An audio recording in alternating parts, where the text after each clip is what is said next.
All right, ladies and gentlemen, welcome back to another week of Math with Mr. Evans. This time we are solving intermediate problem for week number 2. Let's go ahead and start off with that 6-step framework that Mr. Evans used last time. And my first one to do is just to read the entire problem. So let's go ahead and do that. Huey has twice as many toys as Dewey and thrice as many toys as Louie. Huey has 12 more toys than Louie. How many fewer toys does Dewey have than Huey? Okay, so for many of you, there's a lot of rhyming words in there, and sometimes that's what confuses kids. But you're going to see that Mr. Evans' tactic and approach to this will kind of minimize the confusion with the language there. So let's rewrite our question as a statement. That's my second step. So the question was, how many fewer toys does Dewey have than Huey? So we're going to rewrite that by saying Dewey has blank fewer toys than Huey. All right, that was step number 2. So now let's move on to step number 3. Talk about who or what is our problem about. And right now, our problem is about several individuals, isn't it? And you're going to see that Mr. Evans is going to cleverly, craft how I showcase these individuals. So let's go ahead and go into my next one by drawing my model. Now, by drawing my model and thinking about who this problem is about, we're starting with Huey because first and foremost, I noticed that it said Huey has twice as many toys as Dewey and thrice as many toys as Louie. So whatever in the grand scheme of this, Huey has the most toys. So Mr. Evans is going to draw his infamous tape line. And right there, dead smack in the middle of that tape line, I'm going to put the letter H to represent Huey. And I know Huey has a certain amount of toys, but whatever this amount is, it's certainly more than the others, okay? So let's go ahead and go to what he has. He has twice as many toys as Dewey. So I'm going to take Dewey, and I'm going to put D for Dewey. I'm not going to spell it all the way out. And I know Huey has twice as many. So if somebody has twice as many as you kind of got to ask yourself, what do I have in comparison to them? Well, I know most times when you're working with twice or 2 times something, if somebody had twice as many as you, that you have half of what they have. So I don't know what Huey has right now, but I do know whatever Dewey has to be half of what Huey has. And that's what I'm going to play off of. I'm going to play off the fact that I know Dewey has half of whatever this is, okay? And then I know that Huey has 3 times as many as Louie. And so if he has 3 times as many as Louie, that means he has a third. Louie has a third of what Huey has. So I'm going to have to cut that off right there at about a third, okay?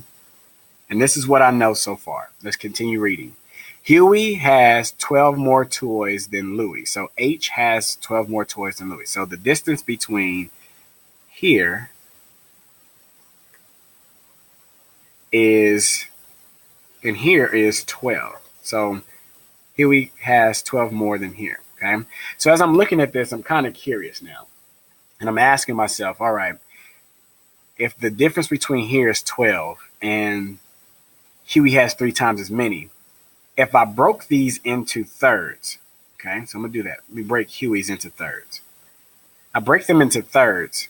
They're all equal pieces. Now, don't make fun of Mr. Evans' drawings. These don't look super equal, but they're close enough in this regard of what I'm talking about. These units here, this is a unit, this is a unit, this is a unit, and this is a unit. These units are all the same, okay? And as I'm looking at these units, I'm looking at the fact that it looks like there are 2 units that kind of take up this 12 right here. That's 2 units. So if there's 2, or if I'm splitting 12 in between 2 different groups, that's kind of like doing 12 divided by 2. All right? Now, if you're not great with division, there's always a way to rewrite that by saying 2 groups of something is the same as 12, right? Because we know a product is 12. We just don't know how much goes into these different groups right here. Well, many of you are probably looking at that right now and going, Mr. Evans, I know what 2 groups of something gives me 12. That's 2 groups of what?